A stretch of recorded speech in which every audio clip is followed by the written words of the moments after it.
You are listening to 90.3 WHPC, the voice of Nassau Community College, and now also on YouTube.com. Good evening, ladies and gentlemen. Welcome to another edition of the only wrestling talk show here on WHPC. Welcome to Takedown Breakdown. I am your host, as always, Josh Silverberg, coming to you on this quarantine edition. And see, I got one of my new shirts on tonight, Iron Sheik, right there, repping the Legends. As I said on the episode, 2 weeks ago, I said I only do Legend shirts, really. That's all I go for. So, we're gonna go. We got a full house with us tonight for sure. We'll start with this person he's back this week, Justin Caraciola. What's happening, man? What's the story? How are we doing, guys? We're doing well. You got Kenny Omega on there for sure. I'm wearing my Kenny Omega shirt. I'm sorry to miss the Double or Nothing episode. It was a great show, though. I enjoyed it a lot. That's all right. We also really quick, we got a confirmation. The girl who wrestled with Joey Ryan in the match against the Young Bucks, who was the girl? Was it Penelope Ford or Candice LeRae? There it is. Yep. Lyle thought at She's first right it was here. Penelope Ford. That's why. Dang, see, Lyle, he's in his room. Look at that. He was close though, except Penelope Ford's way better looking. But You got the wrong Joey. Yeah, exactly. Well, yeah. I mean, she's not even with Joey. She wrestled before she was a wrestler on AEW. She was working with Janela. I think she actually took a bump on barbed wire at American That Rana was what for Scott Beyond brought up. Wrestling. I think Scott or Lyle, I forget which one brought that up last week. I can't remember which one they put Penelope took the bunt from David Starr. Yeah, the hit on. And we'll go to Scott Nev. He's back with us another week. What's up, man? What shirt do we got on? This is a Progress shirt from the tour they did 2 years ago during happier times when we were able to go out and watch wrestling shows. They came around. They toured Philly, Boston, New York. This was from the doubleheader they did with Evolve in Philly. That's where I got the shirt. Awesome. And you're still the IC champion, right? I am still the IC champion. I don't even know why they're doing this tournament. So you beat Nakamura in the finals, right? Me and Nakamura. Yeah. And of course, last but not least, always we got Mr. Lyle Gillen with his Okada Rainmaker shirt. Man, what's going on? Going great. You saved the best for last, my friend. He changed his wardrobe. Before the show. Oh, God. There goes 70,000 eardrums. I keep telling him to buy that shirt, but then he made a good point. Like, he doesn't like to buy one-off shirts, meaning he doesn't like to buy like the theme shirts that are like popular for a week and then don't hear about it anymore. It's like the AJ Styles Chris Jericho shirt they did a couple of years ago when they were attached for a week, and they just didn't. My little sister has that one. Oh man. It was AJ and Jericho. What was it? Y2AJ. Yeah. Dumbest crap ever. Oh, man. But they did have a good match, though. At, what was it, Mania they fought? They did have a good match. Mania 32. Though. Yeah. Yeah. All right, guys. That's probably the only good match on that show. Yeah. You didn't like Eric Rowan versus The Rock? Oh, you mean The Rock's last WWE match?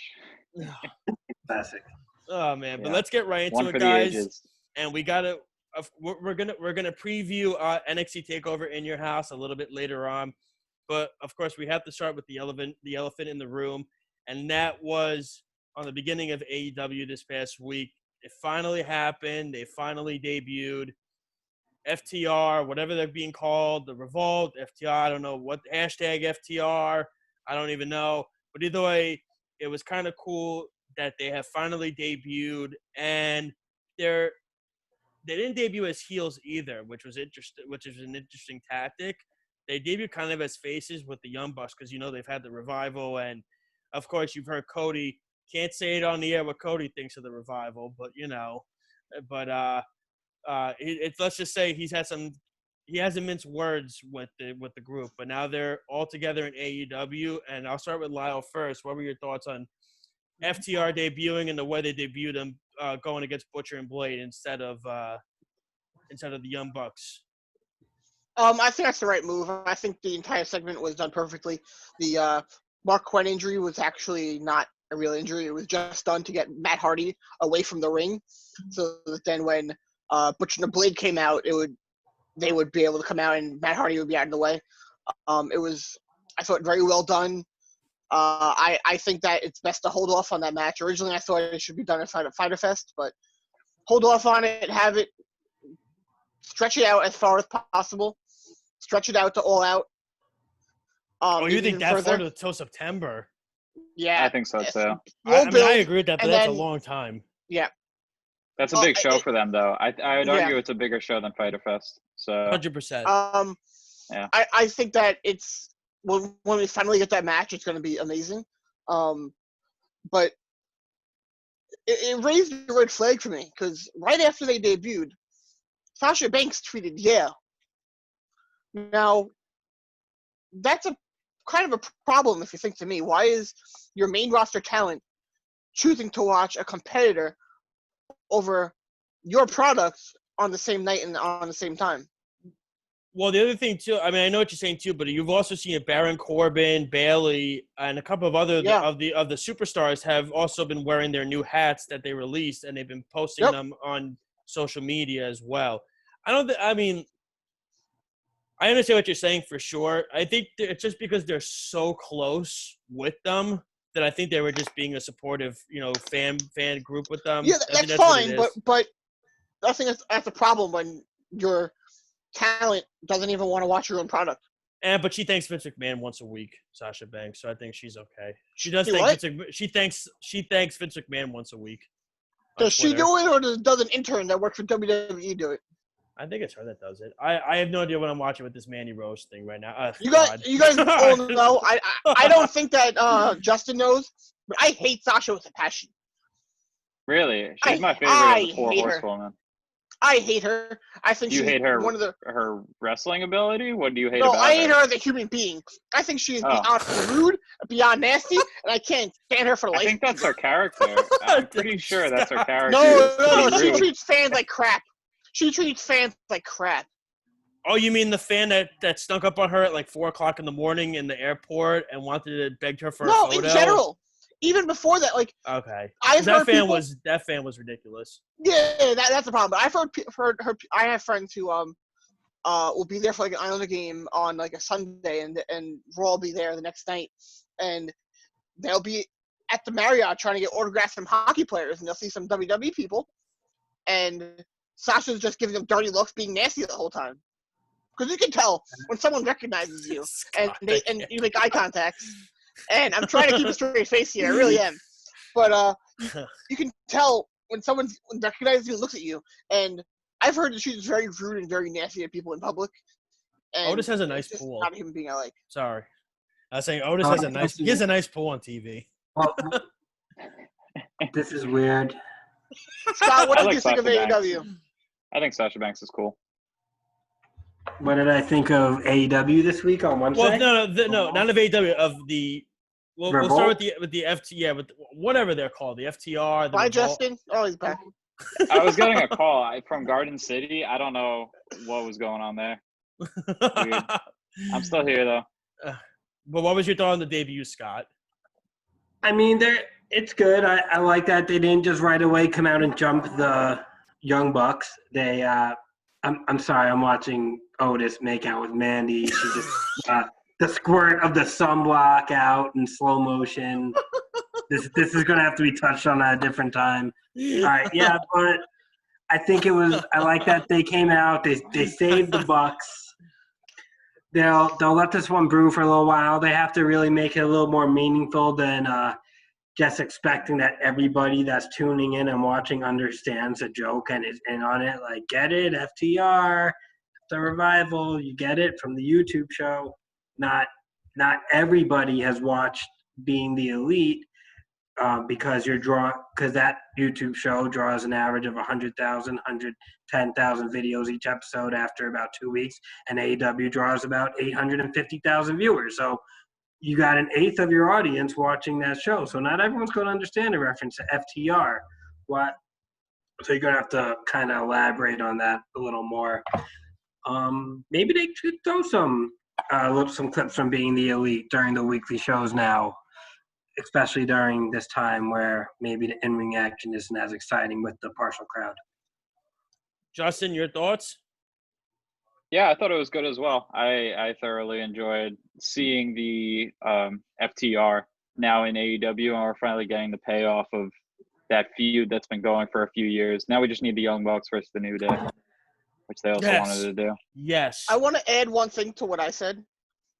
I think that the Young Bucks with the Revolt segment should have ended the show. End the show with those two having a stare off right after they get Butcher and the Blade out of the ring. You end it with those two staring each other down. It goes dark just like that. That's a much better way, because the end of a show can give you a good feeling or a bad feeling about the entire show itself. And I'll expand on that later. But I just feel that should have been the ending. Well, it was kind of cool too, because I think I sent a text to you right before they debuted Lyle. I think it was like a second or two before they showed up. It was because I think it was Dash who he wrote "Hey Yo" during the day, and that was the anniversary of when Scott Hall showed up to Nitro wearing the denim jacket and the boots, and that's essentially what they were going for. They wore the denim jacket, they wore the boots and everything like that. That is essentially what they were going for with that debut.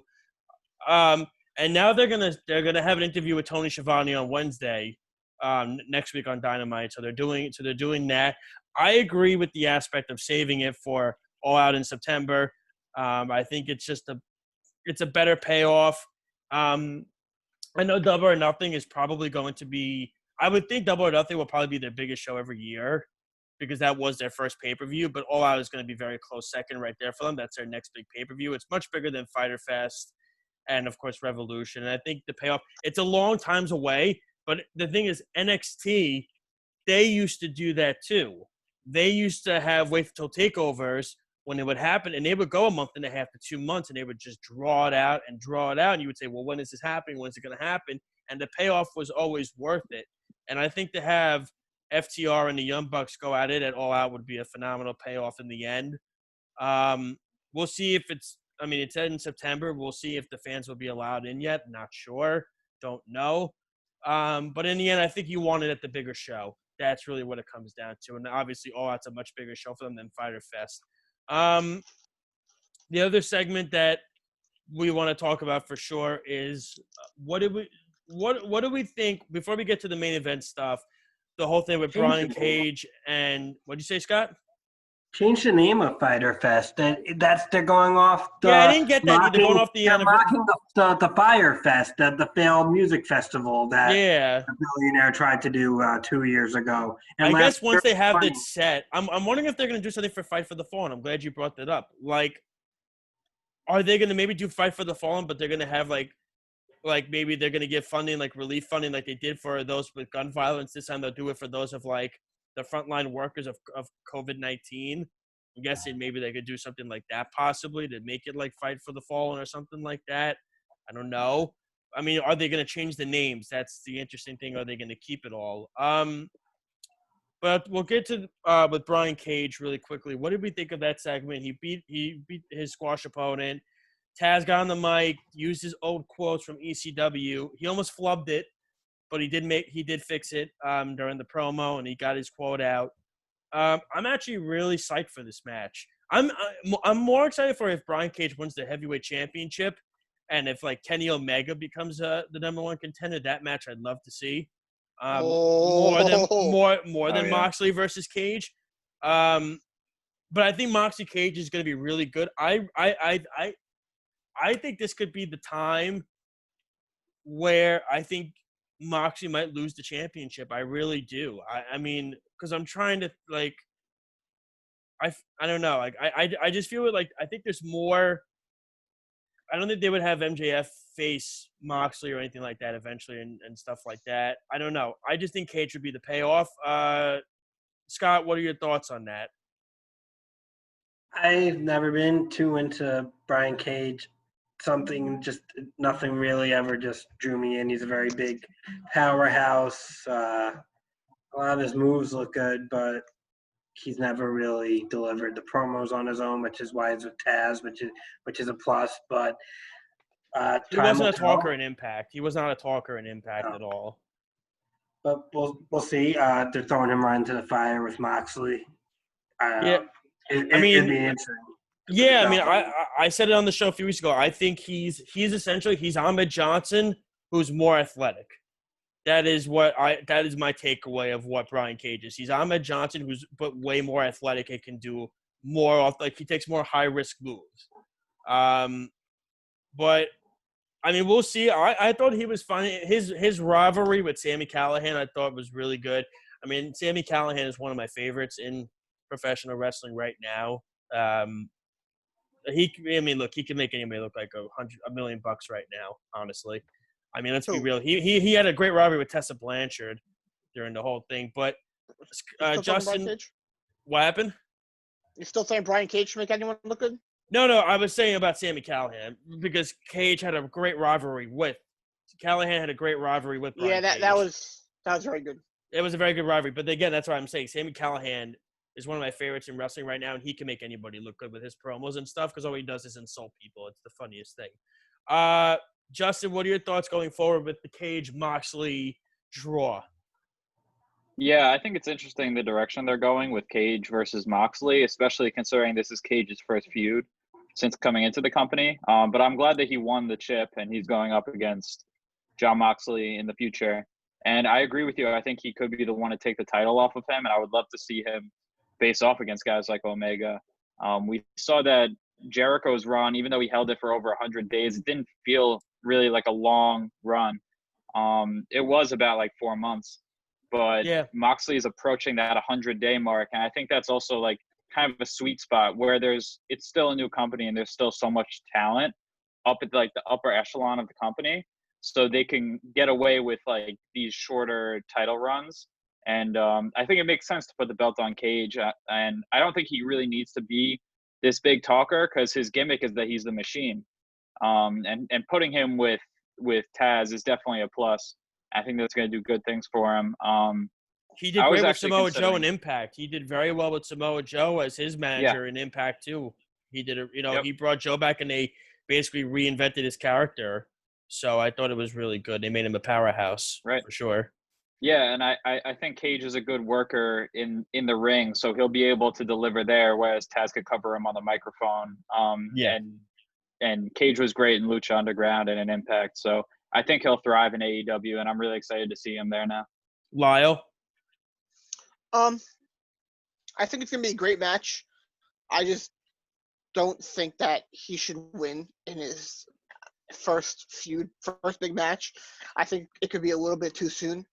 Because like Scott said about BTE, how many people that are watching AEW have not watched Impact and have not seen their show? Because Impact, I don't know what their viewership is, but for a while they were on Twitch and they weren't really hard to view, and now they're on Access and I don't even get Access.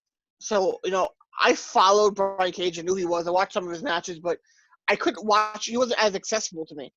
So it's kind of hard to justify him winning the belt so soon. I don't think he should have it yet. I think they should wait a little bit, wait even longer.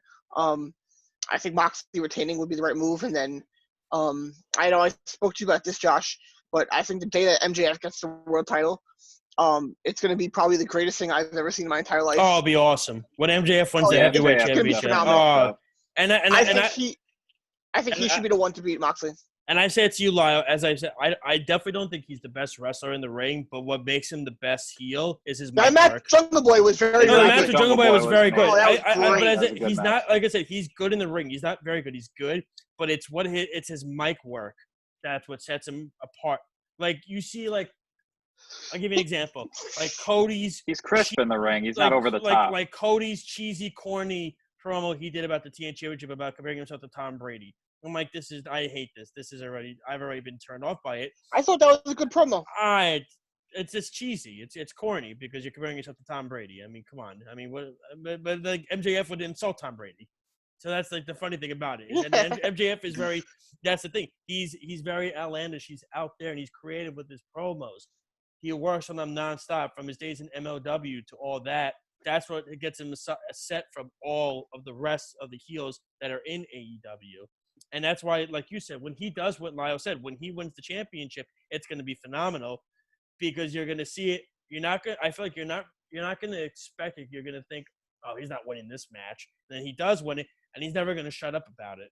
That's going to be the funny thing. It's going to be amazing. I don't know the thing with him and I feel like he and Wardlow are about to have a feud, though. It looks like they planted that seed. Yeah, that's what it seems like, which is fine. I think we're all kind of. I think it's time for him to go on his own anyway. MJF at this point, he could be on his own, do all that. But before we get to, like I said, you're listening to 90.3 WHBC, the voice of Nassau Community College. This is Takedown Breakdown, the only wrestling talk show here on WHBC. We got a few more minutes to review the Wednesday night shows. So. Well, we're not even really reviewing. We're gonna preview NXT TakeOver in your house afterwards. So we'll just finish up AEW. The main event wasn't even a main event. I don't know what it was. It was a pep rally segment. Yeah, it was like a pep rally segment that I didn't understand. I had no problem with the pep rally itself. No, the pep rally was funny. That was funny. That was great. That part was great. That segment was and then fun. it went downhill when Mike Tyson Jake Hager, showed up. maybe. See, I said this Hager last was week. Funny. I said this on the last week's show. I'm sorry, but Mike Tyson looks like a homeless man in Penn Station, and it's not a good look. I feel like he's gonna come up to me when I'm trying to walk out of Penn Station. He's gonna ask me for money. And money, huh? Money, huh? Like, I was a very bad Mike Tyson impression, but he feels so out of place in a pro wrestling. It just ring. feels weird, but at least he's not getting. Yeah. He's not being put over like a young up and coming competitor. He's being put over a guy like Jericho, which is totally fine because Jericho can always recover from whatever happens. It's not like an up and coming young guy. That's the difference, at least. And Jericho said he's all for it. Jake Roberts. What'd you say? I say he wanted to beef with Jake Roberts. Yeah, really. Went up into he's fighting old man. What Cejudo I'm interested in. Do something with him. Cejudo? Yeah, that'd be cool. Yeah, that would be cool. He's in a good age group right now where he could probably pull off a few matches. Like Josh Barnett working the independents. I think he could pull off a few matches in AEW as well. Absolutely. Yeah. I'm curious to see what this relationship is now with those fighters and everything like that going forward. I'm guessing that was the whole point of this feud. So, I mean, like I said, I just thought it was a little weird at times watching it. I mean, I didn't understand it. It was a feud from 10 years ago, from beef that happened. So I guess they're going to continue with it. Jericho says Tyson could totally go in a match in AEW. He's all for it. What is the point of Vicky Guerrero being there? Why was she there? I think it's just fun. I think it's supposed to be funny. Yeah, I think because she's an obnoxiously loud person with her voice. She didn't need a mic. She didn't need a mic, and Judas was on, and you could still hear her louder than the music. It's insane. I hated it. I couldn't believe it. I thought that her being there was dumb. I thought that Mike Tyson being, I found it kind of ironic that he tried to rip his shirt off and failed, and then he did that same thing. He did the same thing in 2010 with Jericho. He tried to rip his shirt off and failed, and said "screw it" and just took it off. But and he starts flexing in his face, and Jericho's like, "Yeah, you look great. All right, cool." Then he talked on the mic after. What did he say on the mic? Because what did he say? You deserve it. You deserve it. You're a punk. I was like, oh, I just thought about that. I think of Scott's impersonation of Mike Tyson afterwards. Scott, your thoughts on that ugly segment at the end? You know, I was enjoying the little gifts exchange at first. I thought it was really clever that they made the losing team T-shirt that usually gets shipped to Africa after each goal. But Lyle got one. Excalibur, he's like, that one has a throwing out the shirts. I thought that was really funny. But yeah, the Tyson thing, he seems out of his element now. It's hard to buy into. It seems really forced. If you even would dare compare this to his exchange with Stone Cold from the 90s, but they were really shoving each other. You could actually buy into that. This seemed so out of place. It seemed really forced, out of their element. I'm surprised they went through with it. Even when I loaded up the TNT app, like I do sometimes on Wednesdays to watch Dynamite, because I'll watch it while I'm out walking, I'll watch it while I'm at the store, I'll just watch it on the phone. And when you load it up each week, it shows who's going to be featured on the show on the graphic while it's loading. Sometimes it'll be the Bucks, sometimes it'll be Cody. This week it was just Mike Tyson on the app, main graphic. So buckle in. This guy is on board. I don't know what they have planned. Jericho said it on his podcast. Exactly. Jericho said on his podcast, he's all for it. He said Tyson can go in a match, and he actually he gave the approval to go for it. Like, he was all in for it. If he's in for it, Jericho, then clearly he's going to be invested. That's the beauty of it, because Jericho can honestly. I feel like he could pull anything off, Jericho. That's really the type of person that he is, and he'll put whatever he has to do for the company to make it a better relationship going forward. And if you weren't bought into it from the start, what if you somehow saw Henry Cejudo's Instagram video that circulated minutes after it ended? After it ended, you saw that. Oh, yes, Jericho and Tyson, they were hugging afterwards, and I was like, oh, no. I was like, no. I was like, kayfabe is really dead. Oh, man. Okay, I'm going to continue something I was going to say before I got interrupted. But, so one thing that I realized about this segment, and I don't think they cared if it was very good. I don't think that was why they did it. I think what they wanted to do was have ESPN, Sports Center, everyone, all the sports news outlets to report on this. Did it work? It did? Yeah, ESPN had articles on it. Other outlets I saw having articles on it. It was on Yahoo. I saw it all over the place about Mike Tyson having a brawl with Chris Jericho. That's what they cared about. That's why they did it. They did it for attention, so now more people can tune in. That's why that's the only reason they did that. And now, my point earlier, I said that the FTR segment should have ended the episode.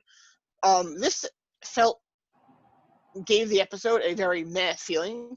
Meanwhile, I felt like the entire rest of the show was very, very good. I think that this should have started off the show, and then they have that brawl, and they go to commercial, and then when they come back, you see that they're trying to like get themselves back together from the chaos that just happened, and then you continue with the show, and then you end it with FTR segment, and I think that ends the show on a high note and on a good segment, and it gives it a better feel at the end. Because a good show can be ruined by the last 5 minutes, and I feel like that's what happened to this week's episode. Really quick before we get to previewing NXT TakeOver in your house again, you're listening to 90.3 WHBC, the voice of Nassau Community College. This is Takedown Breakdown, along with Justin Carciolo, Scott Nebb, Lyle Gillen. Don't interrupt him; he'll make it known. I'm Josh Silverberg. So we're going to really quickly. What were our thoughts on the whole Jungle Boy segment, Justin? Winning the battle royal. I did not see this part from AEW. Never mind. So I can't really Scott, comment on it. I think it was a good move. He had an amazing match with MJF on Saturday. Could arguably be considered the best match of Double or Nothing. And Jungle Boy did not win that match, but I didn't think he looked any better or worse coming out of it. Well, no, any worse. Definitely looked a lot better. So it's cool that he got rewarded with this win after that great showing versus MJF. I'm sure he'll have a great showing versus Cody whenever that happens. And that rivalry with MJF, those guys are, 24, 22 years old respectively. That could be a rivalry. That could be a cornerstone of AEW for years to come, the two of them. Cool. Lyle? I had no problem with Jungle Boy winning it. I agree with what Scott said, that he deserved it after that match at Double or Nothing. I felt like they were hinting at MJF winning, and I thought that would have been very, very dumb.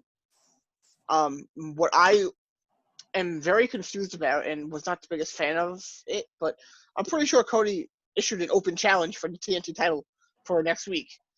And then they have the person he's facing is the guy who won the Battle Royal. Now, that defeats the purpose of an open challenge. Maybe it's not that match. Maybe that could very well be it. Yes, you're 100% correct. But I don't know. I felt like that was not intelligent. I think that could have been done way better. And it's a little confusing to some audience members possibly, but I think Jungle Boy and Cody is going to be a great match next week, and I can't wait for it. All right, guys. So pretty much we touched on everything with AEW. It was interesting, too, is we didn't see Brody Lee or Lance Archer either there this week. So maybe they're holding off on them as well going forward, maybe for the future after losing their matches. So we'll see what they do going forward. But we're going to touch now to NXT because NXT TakeOver in your house is this Sunday. It's the first TakeOver pay-per-view since all of this happened with the quarantine and everything like that. And it's really interesting. Sorry, Josh, I'm going to cut you off. I think it's next Sunday. Is it next Sunday? Sunday? They said a week from Sunday on NXT this week. Oh, see, because I think it's already the weekend. So when I think of the weekend already, that's why I think of next weekend already. Yeah, I know. I always do that. Gotcha, I think of the – no, you're right. I just think of the because I already said we're already on the weekend because It's the next show. That's what I'm saying. That's what I think of. So that's my fault. Okay. We still got one more. One more. Exactly. NXT one before more we get to the show. One more, but of course we're gonna do a full recap of NXT TakeOver in your house right after TakeOver is finished that next Sunday. But because we're not going to see it to that point, we're going to preview it now, and there might be some other matches that are added to the show. Let me do a swap here. Okay. Tell everybody what you have. Everyone at home, I have the little figures, so I put up the figures. Check us out on YouTube or wherever our video version is. You can see all my props. Yeah. Who is that Ciampa? That is Ciampa. Is this beard grayer than it is in real life? They actually did put a little gray in it. That's so funny. That's not great enough. No. That's actually pretty funny though. But I have to say about Ciampa really quick, his shirts that he has on Pro Wrestling Tees are 10 times better than his WWE ones. Oh yeah, big time. Pro Wrestling Tees does everything better than WWE does. So I mean, with their shirts, depending on what so they're better material too. The WWE shirts are usually. That's what I've heard. Also, I've heard that also. Yeah. So the card looks. Other than I would imagine a tag team championship match with Imperium being set up, which I'm still trying to figure out who they would face at TakeOver in your house. Maybe Undisputed Era again because their tag team division is a little weak right now, NXT. But so far, you got the matches set up. We'll go match for match, what we think, and everything like that. And I'll start on the bottom. We'll save like the top one for last. So we'll start with the match that was just announced this past Wednesday for the North American Championship. You're getting the champion Keith Lee going up against Johnny Gargano. It's now the new Johnny Gargano. The Rebel Heart is officially over. They're that with the new theme song or anything like that. Justin, I'll start with you. What are your thoughts on this match, and what are you most excited for about it? Who do you think will win? So the feud to this point has been kind of odd. I know that Johnny Gargano just had this character change, so they probably wanted put the belt on him. He was a North American champion in the past after he beat Ricochet. So it would be interesting to see if he becomes the first man to hold it twice, which I think is going to happen because Keith Lee is most likely moving to the main roster soon, at least how I see it, because I know they want Matt Riddle moving up to SmackDown. And Dijakovic, too. Dominant Dijakovic. Yeah. Call up, too. Yeah. Yeah, I'd imagine Dijakovic and Keith Lee might move up to Raw. They've also tag teamed before on the independents, but I don't think their characters are in a place right now where they would really team up on the main roster necessarily. Maybe down the line. But as for this match, I see Gargano going over, but it really could go either way. I'm not too sure. Scott? But I think for Johnny Gargano's character, it would make more sense. That's okay. All right. Scott? Have they ever fought in Evolve? Lee and Gargano? I don't know if they have. I don't think so. I'm not sure. I was curious. Sure. I was going to seek that out. I didn't get a chance to. I can look. I think it'll be great. Talking. I think Lee would and should find a way to come out of that one on top because Gargano's already have had everything and anything you could possibly win or achieve in NXT. So, and also Keith Lee's 3 times his size. That's what I always say. You got to make it believable, and it's tough for that. Lyle? I think that Gargano is definitely going to win. He's getting the push as the top heel in NXT right now, I think. And he's going to be, I think he is going to get the belt. He's going to hold it for a while. I think it's going to be a great match, too. I can't wait for it. I'm hoping. I think Keith Lee's going to be the one that holds on to the belt, and I think he's going to go over. Like, it's kind of like what Scott said. I think Johnny Gargano has done everything possible. He's already held the North American Championship once. I think this is just. I think they're in it for the long run with Keith Lee to hold on to this belt. So we'll see what they do going forward with it. I'm kind of curious who eventually will dethrone Keith Lee. I'd be a little surprised if it is Gargano that wins. And like Scott said, it's like he's like triple his size. But then again, it is wrestling, and they make up stories on how people win. So you never know. Nut shot. What'd you say, Justin? That's what I said. A nut shot. Yeah, that's what their feud is basically based off of. Pretty much, right? Okay, so Yeah. I'm looking now. If Keith Lee's ever fought, he has not. So Scott, he's never wrestled him in Evolve before. Thank you. Yes, no problem. I know Gargano. He's wrestled. They have Keith Lee, Dijakovic. They have Johnny Gargano versus Austin Theory. Keith Lee versus Matt Riddle. They never wrestled each other before. So, all right.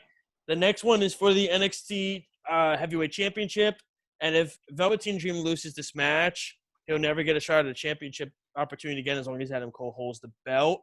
So Adam Cole is going to be defending it against Velveteen Dream, which, of course, with those two in the ring together, you could always make magic in there. I mean, you have two of the best in the world right now at this point. So, Lyle, I'll start with you. Thoughts on the match and who you think will win?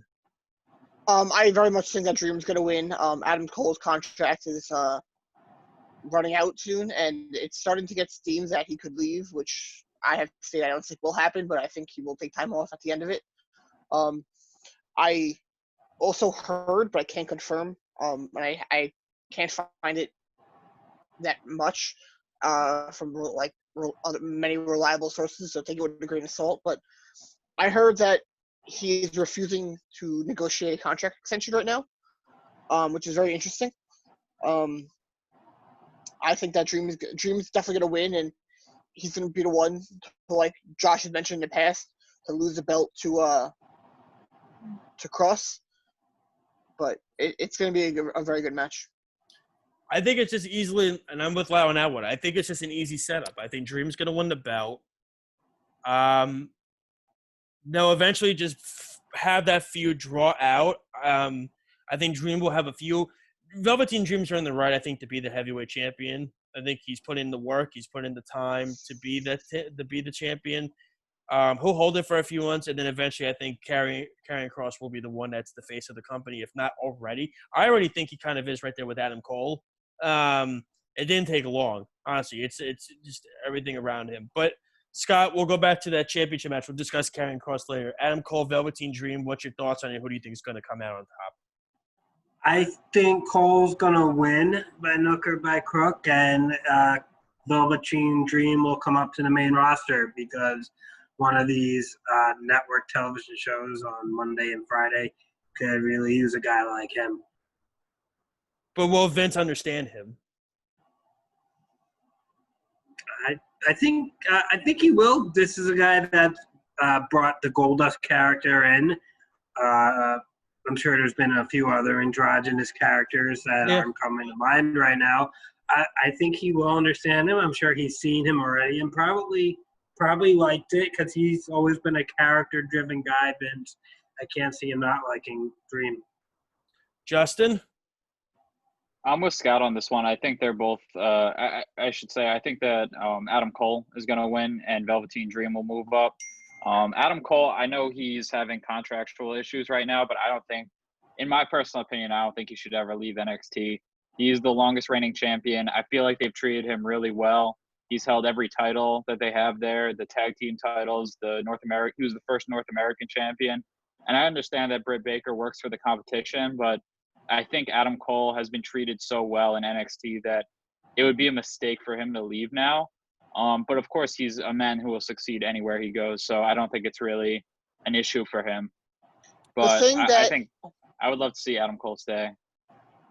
The thing that you always have to remember though, and it happens a lot, and I don't like it that it happens, but it happens in sports all the time, where people will go where their wife wants them to go, or their girlfriend wants them to go, or and people will leave places in sports just to be with their friends on other teams, or to be with because their wife or their girlfriend is.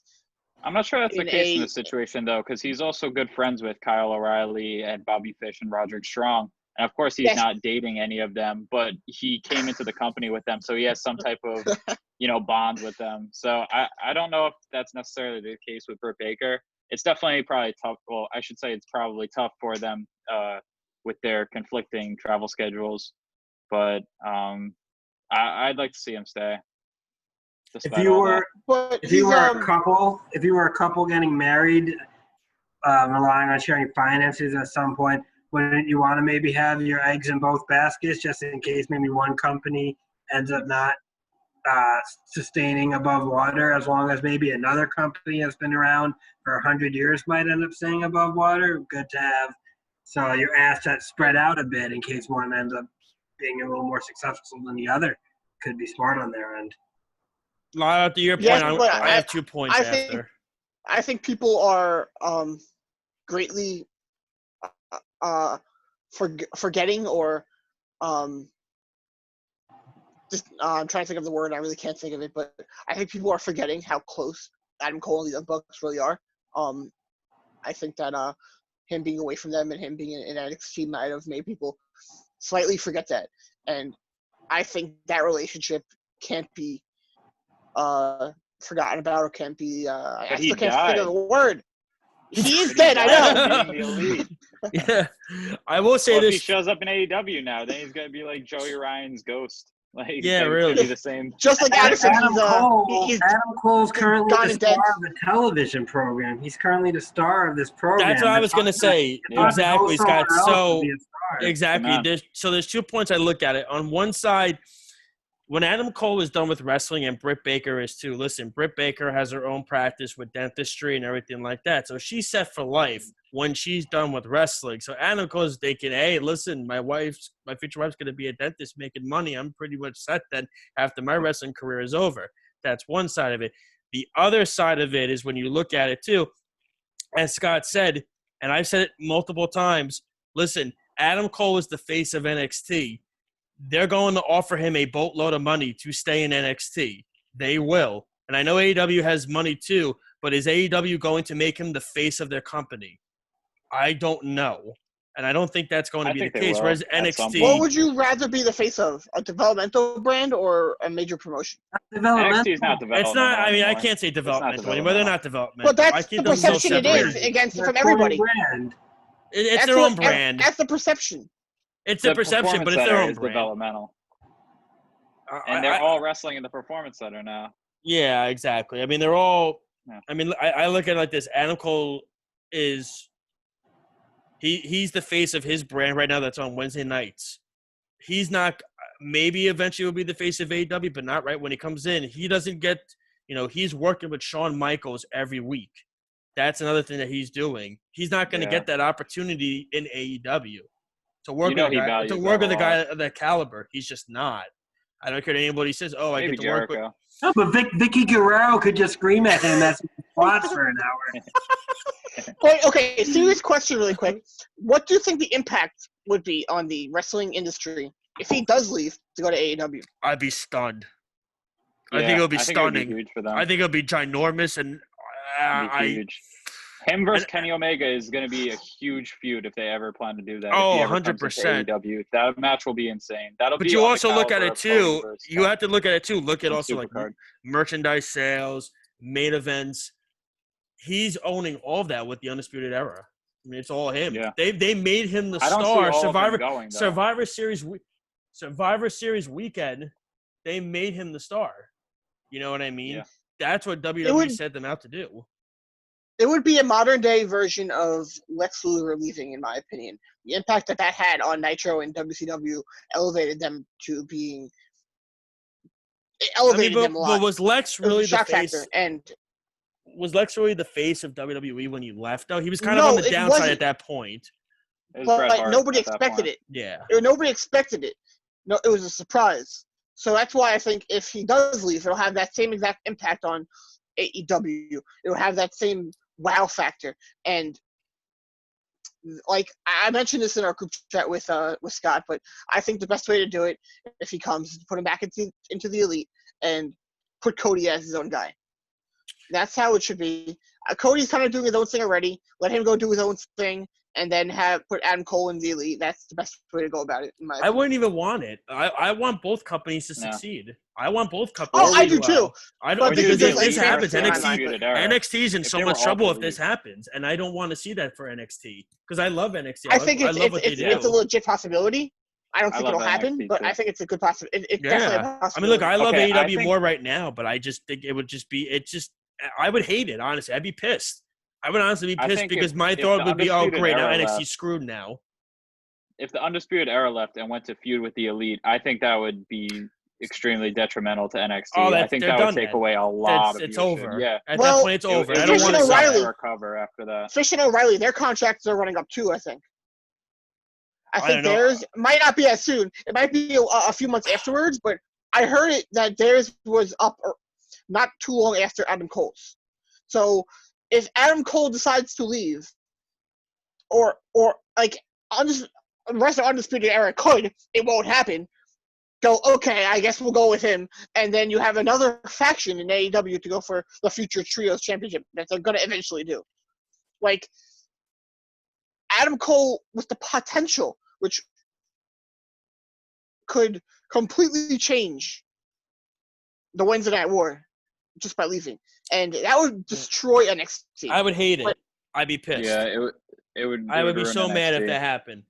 I don't want to see NXT go down like that. I don't. I want to see both Me either. programs doing well. I don't That's think what I he'll wanna see. leave.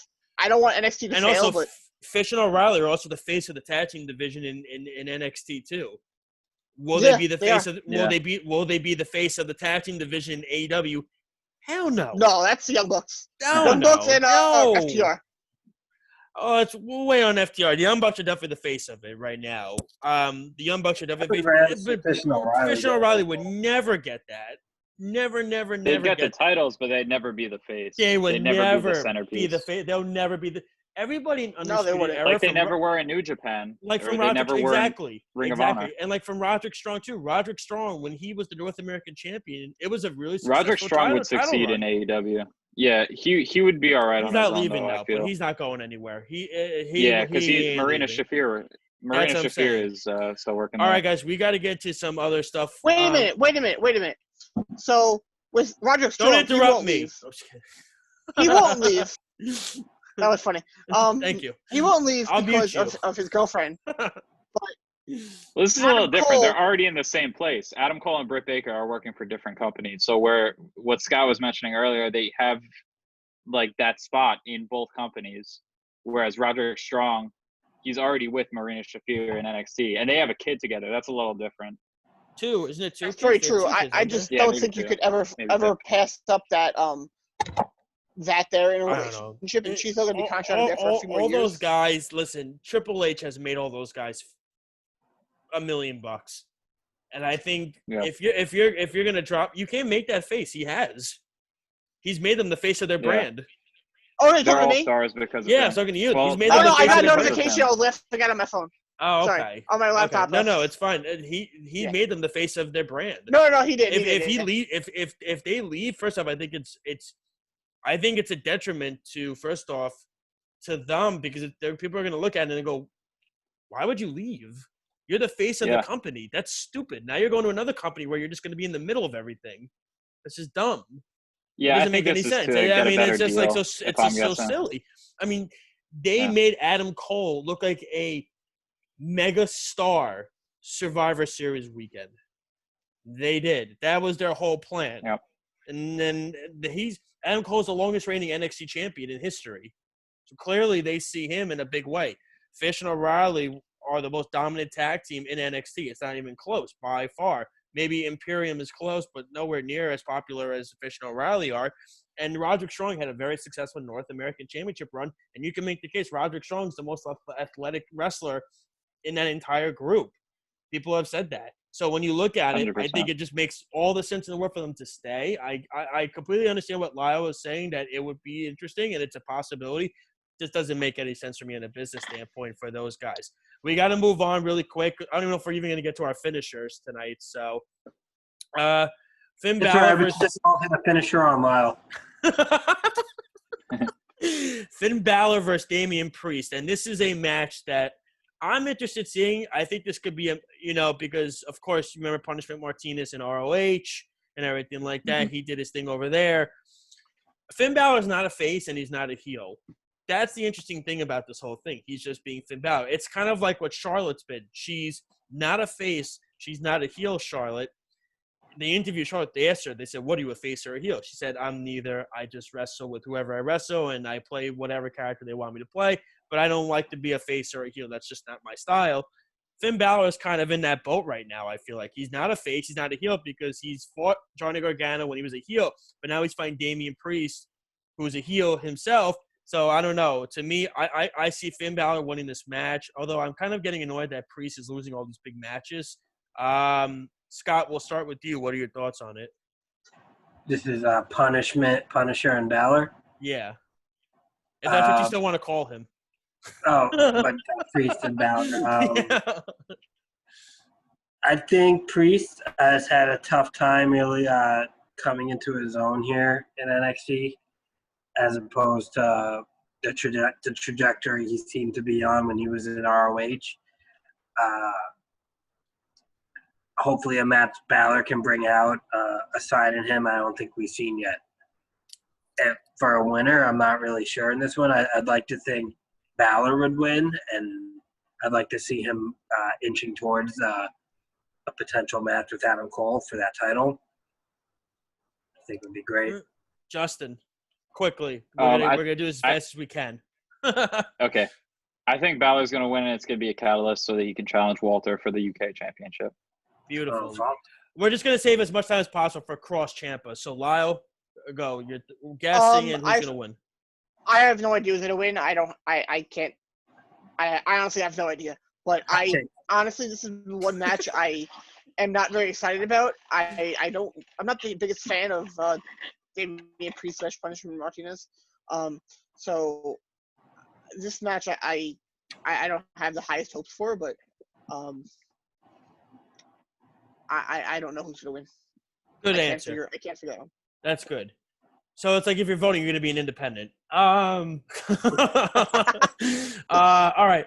Charlotte Flair, Rhea Ripley, Io Shirai. I know we wanted to spend a little time on this. Unfortunately, we don't have too much time. So I'll start first. For me, it's tough. I think Charlotte's going to be the one that comes out on top and continues to prolong the NXT division. She's been a workhorse throughout this whole thing. She's working Mondays, Wednesdays, and Fridays every week. And now she's working a pay-per-view too. It's just unbelievable. I applaud Charlotte for her. I think her and Tessa Blanchard are the two best women wrestlers on the planet. Charlotte continues to do work. So I'm going to go with Charlotte in this one. Justin? I really love Io Shirai. I think her run in NXT has been amazing, and she's done some really great work. But I don't see her staying. I think she's heading back to Japan to be with Evil, who's her fiance. So I don't see them putting the belt on her, and if they do, it's going to be very short term. I didn't know that. I didn't know that. Bro, he's the TMZ of wrestling. You didn't know this? He takes pictures and they stand outside their house. I got the scoops on him. Bro, he's in Orlando right now. He's not really in his home. Man, everything is EO.